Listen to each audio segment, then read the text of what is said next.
Hello friends, మన ఇంట్లో ఉన్న గులాబీ మొక్కకు ఎక్కువగా పూలు పూసి ఎక్కువగా మొగ్గలు రావాలి అంటే కనుక మీరు ఖచ్చితంగా ఈ టిప్స్ అనేది ఫాలో అవ్వాల్సిందే అండి. మనము మొక్క మొదట్లో ఎప్పటికప్పుడు మట్టిని లూజ్ చేసుకుంటూ ఉండాలి. ఇలా మనము మొగ్గలు పూసిన తర్వాత మొగ్గలు పూసిన కింది భాగం అనేది కట్ చేస్తూ ఉండాలి.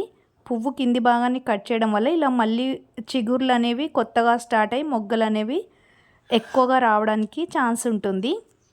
మొక్క మొదట్లో ఇలా మనకి మట్టిలో ఎర్త్వార్మ్స్ ఉంటాయి కదా, ఈ ఎర్త్వార్మ్స్ అనేవి అలాగే ఉంచాలి. ఎర్త్వార్మ్స్ ఉండడం వల్లనే మొక్కకి కరెక్ట్ డెవలప్మెంట్ అనేది ఉంటుంది. సో ఇలా మొక్క మొదట్లో ఎవ్రీ 15 డేస్కి ఒకసారి మట్టిని లూజ్ చేస్తూ ఉండాలి.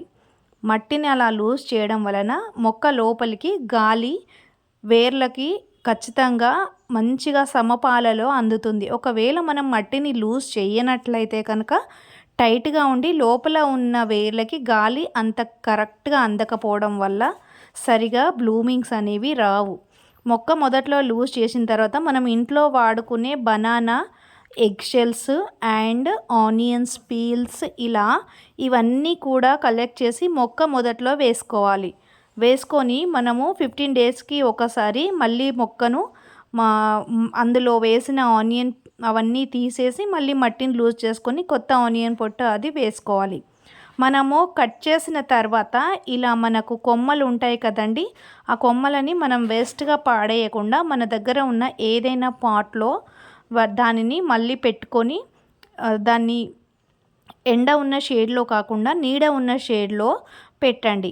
ఇలా పెట్టడం వలన మీ దగ్గర ఒక కొమ్మ నుంచి ఒక గులాబీ మొక్క నుంచి ఎన్నో గులాబీ మొక్కలను అయితే మనం తయారు చేసుకోవచ్చు. సో ఇలా పెడితే కనుక మనకి వేస్ట్ అవ్వకుండా ఉంటుంది, కొత్త మొక్కను కూడా తయారు చేసినట్టు కూడా ఉంటుంది. ఇంకా మన దగ్గర బియ్యం పిండి అంటే బియ్యం కడిగిన వాటర్ కానీ, పప్పులు కడిగిన వాటర్ కానీ, ఇంకా కూరగాయలు కడిగిన వాటర్ కానీ ఇస్తూ ఉండొచ్చు.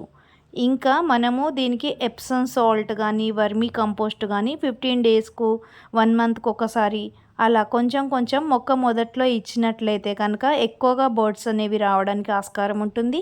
వచ్చినవి కూడా చాలా పెద్దగా బర్డ్స్ అనేవి బ్లూమింగ్కి వస్తాయి. చాలా పువ్వులు కూడా పెద్దగా బలంగా వస్తాయండి. సో ఇలా మీరు గులాబీ మొక్కలకి అయితే కేరింగ్ తీసుకోండి, కంపల్సరీగా పువ్వులు అనేవి వస్తాయి.